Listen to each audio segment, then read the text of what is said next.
Omnibus Law sehubungan dengan rancangan Undang-Undang Cipta Kerja telah memunculkan polemik serta perdebatan dan gelombang penolakan di tengah publik. Sebaliknya, pemerintah sebagai penggagas terus gencar meyakinkan masyarakat jika Omnibus Law ini sebagai solusi mempercepat pertumbuhan ekonomi nasional. Sebelum kita bahas, kita simak dulu video yang berikut ini. Saat ini, tengah gencarnya pembahasan mengenai Omnibus Law. Istilah ini akrab terdengar setelah pidato pelantikan Presiden Joko Widodo bulan Oktober 2019. Dikutip dari hukumonline.com, Omnibus Law merupakan suatu regulasi baru dibentuk sekaligus menggantikan lebih dari satu regulasi lain yang sudah berlaku. Konsep ini bisa saja hanya menggantikan beberapa pasal di satu regulasi dan saat bersamaan mencabut seluruh isi regulasi lain. Hal ini tak lebih dari sekadar metode dalam penyusunan suatu undang-undang. Kata omnibus diambil dari bahasa Latin yang artinya for everything. Black Law Dictionary yang menjadi rujukan definisi istilah hukum di barat juga sudah menjelaskan apa itu Omnibus Law. Intinya, konsep ini ibarat pepatah sekali mendayung, 2-3 pulau terlampaui. Ada 3 hal yang disasar pemerintah dalam Omnibus Law ini, yakni Undang-Undang Perpajakan, Undang-Undang Cipta Kerja, dan Undang-Undang Pemberdayaan UMKM. Yang menjadi sorotan saat ini salah satunya adalah RUU Cipta Kerja yang diusulkan pemerintah mendapat penolakan dari publik karena dianggap terlalu berpihak kepada investor dan justru meminggirkan kepentingan masyarakat. Pasal-pasal di dalam Undang-Undang Cipta Kerja yang terdiri atas 79 undang-undang dan 11 klaster dianggap bermasalah. Ada beberapa pasal yang dianggap tidak tepat seperti rancangan Undang-Undang Cipta Lapangan Kerja pasal 170 yang menabrak dan melanggar konstitusi, yaitu pasal 170 rancangan Undang-Undang Cipta Kerja yang mengatur bahwa peraturan pemerintah dapat digunakan untuk mengubah undang-undang. Hal itu bertentangan dengan pasal 7 ayat 1 dan 2 Undang-Undang Nomor 12 Tahun 2011 yang mengatur bahwa peraturan pemerintah memiliki kedudukan lebih rendah dibandingkan undang-undang, sehingga tidak bisa membatalkan maupun mengubah undang-undang. Kemudian mengenai hak-hak dasar buruh atau pekerja seperti pada pasal 89.20 tercantum, pengusaha dapat memberlakukan waktu kerja yang melebihi ketentuan untuk jenis pekerjaan atau sektor usaha tertentu, yang sejatinya ini diatur pada peraturan pemerintah. Pemerintah meyakini kehadiran Omnibus Law dapat meredam gejolak ekonomi global sekaligus mendongkrak pertumbuhan ekonomi hingga 6%. Kemudian menekan jumlah pengangguran yakni mendatangkan investor dengan mempermudah regulasi perizinan sehingga tercipta lapangan kerja baru yang bisa menyerap tenaga kerja. Saat ini rancangan undang-undang tersebut masih dilakukan pembahasan oleh DPR. Semoga rancangan Omnibus Law ini sejalan antara pemerintah dan masyarakat. Nah pemirsa, untuk membahas Omnibus Law sehubungan dengan rancangan Undang-Undang Cipta Kerja yang digagas oleh pemerintah, di studio saat ini sudah hadir dosen Universitas Putra Batam dari program studi ilmu hukum, yakni Bapak Dr. Parningotan Malau dan Ibu Airin Svinarki. Halo Bapak Ibu. Nah pemirsa, sekarang kan lagi jalan nih pembahasan RUU Omnibus Law dengan segala polemiknya. Kita akan fokus dulu ke RUU Cipta Kerjanya. Nah, gimana nih pendapatnya Ibu tentang RUU Cipta Kerja saat ini? Kalau menurut saya tentang Omnibus Law ini sebenarnya bagus untuk digalakkan, apalagi ada investor-investor dari luar ingin menanamkan yang namanya modalnya untuk berinvestasi di Indonesia. Namun dengan perkembangan hal ini di dalam hukum karena kan baru ya dan bertolak belakang dengan yang namanya perancangan perundang-undangan kayak gitu. Nah, karena ini baru dan biasanya itu yang peraturan Omnibus Law ini kan digunakan di negara seperti Amerika kayak gitu, negara-negara yang mengandung sistem hukum common law gitu ya. Nah, mungkin harus ada yang namanya masing-masing pihak yang ada di pemerintahan itu saling berkoordinasi satu sama lain. Misalnya kan di pemerintah yang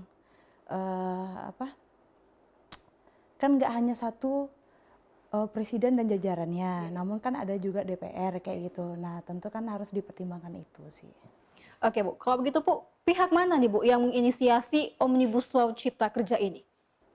Kalau menginisiasi sebenarnya itu adalah konsep yang saya pernah baca gitu ya. Nah, di hukum online itu konsep yang pernah dinyatakan oleh Menteri Agraria dan Tata Ruang atau Kepala Badan Pertanahan Nasional kayak gitu, Bapak Sofyan Djalil itu mengemukakan konsep itu sebenarnya. Nah, Bapak Sofyan Djalil kan sebagai jajaran dari kepresidenan ya, sebagai menteri gitu ya. Nah, sebenarnya mereka dari jajaran kementerian mungkin ingin melihat yang namanya investor-investor asing bisa untuk menanamkan modal di Indonesia kayak gitu, membantu yang namanya Indonesia ini untuk lebih baik lagi ke depannya sampai menuju tujuan yang mereka cita-citakan di tahun 2020 itu sudah lebih bagus lagi kayak gitu daripada sekarang, seperti itu. Mengundang investor untuk berinvestasi dan memang ada targetnya kayak gitu loh. Memang ada targetnya untuk di 2045 itu akan lebih baik lagi investor yang di Indonesia untuk penanaman modal, karena kan yang di sekarang ini perizinan kan agak susah untuk investor dari luar seperti itu. Dan itu dilakukan untuk menanggulangi banyaknya pengangguran. Sebenarnya bukan penganggurannya, tapi tahapan perizinannya itu lebih diperkecil lagi kayak gitu. Oke. Lalu Bu, apa nih yang melatar belakangi sehingga pemerintah berkehendak mempraktekkan Omnibus Law ini di Indonesia? Karena kan sekarang kita juga tahu bahwasanya konsepnya ini dikatakan 100 hari ya pekerjaannya, dan itu bukannya terkesan terburu-buru gitu Bu ya? Sebenarnya kalau untuk mengefisienkan tujuan dari pemerintah yang 100 hari itu, sebenarnya konsep ini kan baru mau diterapkan karena merujuk kepada yang namanya negara yang sudah pernah memakai konsep itu gitu. Nah, jadi kalau seandainya dibilang terkesan terburu-buru, ini kan masih rancangan undang-undang kan, belum sepenuhnya menjadi undang-undang. Karena dia kan harus dikaji semua seperti itu. Kira-kira ada tambahan Pak? Oke, mungkin saya tambahkan ya. Jadi kalau pertanyaannya tadi, siapa yang inisiasi begitu ya Bu Lydia? Kalau dikatakan siapa yang inisiasi, jelas pemerintah. Ya, pemerintah yang menginisiasi Omnibus Law ini. Ini diawali dengan pada awalnya adalah sebenarnya semacam janji politik ya. Jadi ini diawali dari Presiden Jokowi ya pada saat pelantikan Presiden babak kedua ya. Dia mengatakan bahwa Indonesia bercita-cita menjadi negara maju.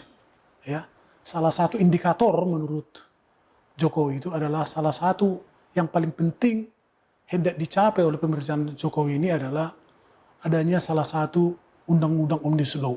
Jadi ini sebenarnya janji politik ya daripada Jokowi ya, karena melihat seperti kita ketahui yang terjun langsung kepada masyarakat itu mengetahui pembangunan ini kan eksekutif. Ya, jadi eksekutif itu tahu bagaimana sih sebenarnya dunia investasi di Indonesia. Ya, dan memang kita lihat, mungkin semua juga tahu ya, bahwa berinvestasi di Indonesia itu bukan hal yang mudah. Okay. Ya, walaupun dia punya dana, ya, tapi bukan hal mudah. Di Indonesia itu termasuk dibandingkan negara-negara lain, termasuk izin yang paling rumit. Ya, izinnya banyak dan proses menyelesaikan izin itu panjang. Itu sebenarnya ciri-ciri orang kalau berinvestasi Indonesia. Jadi tidak salah kalau misalnya contoh di Batam ini ya, di Batam ini kita lihat ini adalah target investor ya, apalagi dari negara-negara tetangga terutama Malaysia dan Singapura ya kan, masih merasakan berinvestasi di Indonesia itu sulit selain masalah infrastruktur ya.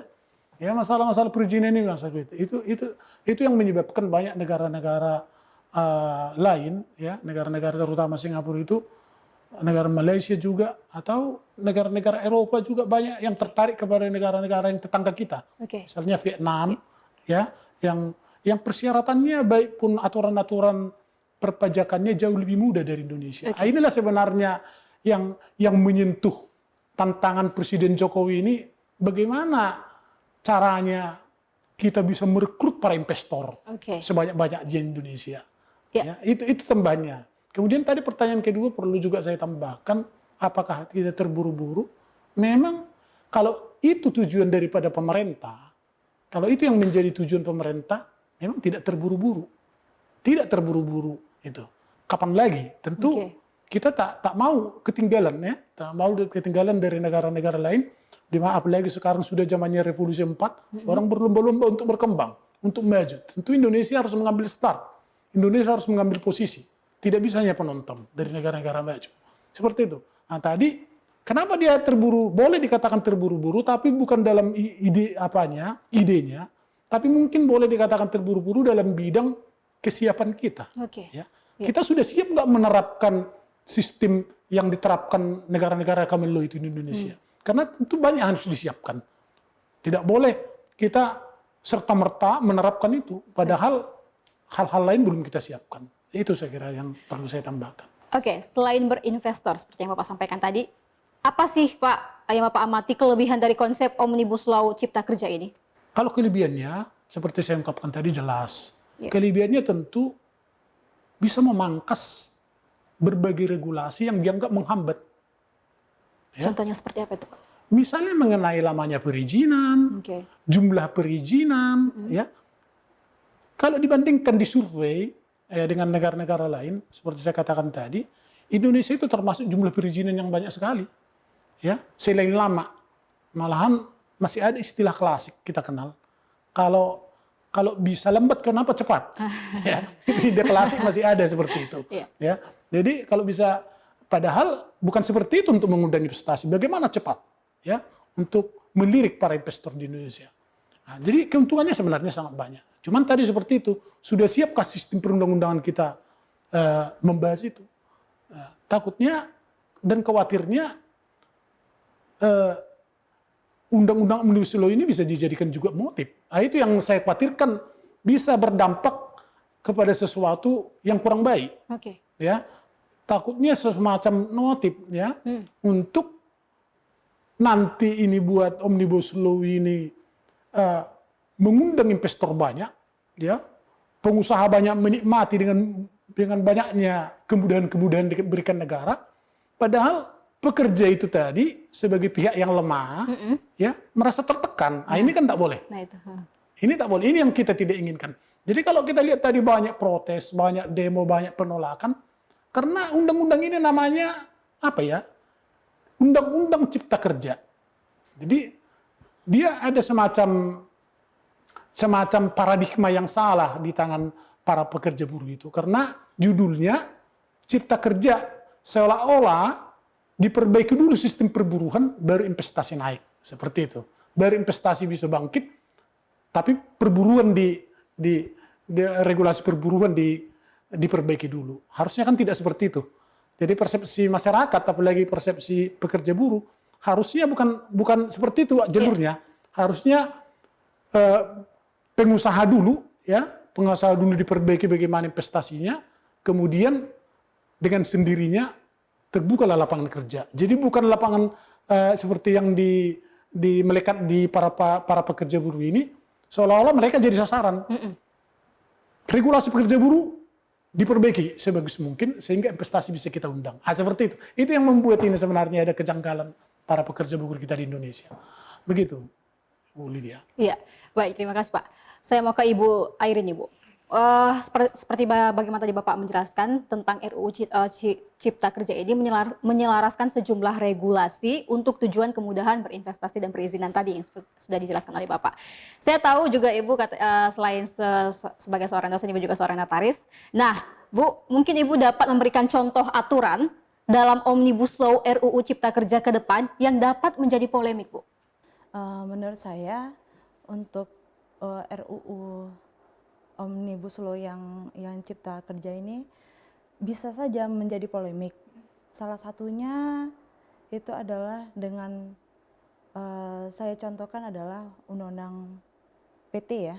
Undang-Undang PT itu kan sebenarnya ada yang namanya modal setor. Nah, kalau seandainya nanti dipersempit kayak gitu. Bisa saja yang namanya pendiri PT itu bisa tanpa modal setor kayak gitu. Nah, atau bisa saja yang namanya pendiri PT tidak harus pergi ke notaris lagi, tapi dia bisa mendaftar yang namanya ke media elektronik seperti registrasi online atau registrasi elektronik seperti itu. Jadi lebih simpel gitu ya. Oke, Itu baik. aja sih. Ya, oke.